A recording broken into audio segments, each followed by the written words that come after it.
আসসালামু আলাইকুম রহমতুল্লাহ। Hello viewers, আজকে আমরা জানাজা সম্পর্কে আলোচনা করব।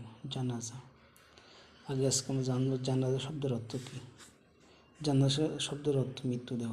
দেখুন আমরা কতটুকু ভুল জেনে থাকি। দেখুন আমরা জানি জানাজা মানে কী, আর দেখুন অর্থ কী। জানাজা শব্দের অর্থ মৃতদেহ। এক কথায় দাফন করার উদ্দেশ্যে প্রস্তুত মৃতদেহকে জানাজা বলা হয়। মানে যে ব্যক্তি মরে যায় তাকে যে দাফন করতে হয় সেই ব্যক্তিকেই বলা হয় জানাজা। আর এই ব্যক্তির ইস্তেগফার এর জন্য তার উপর যে সালাত পাঠ করা হয় তাকে সালাতুল জানাজা বলা হয়। মৃত ব্যক্তির ইস্তেগফারের জন্য যে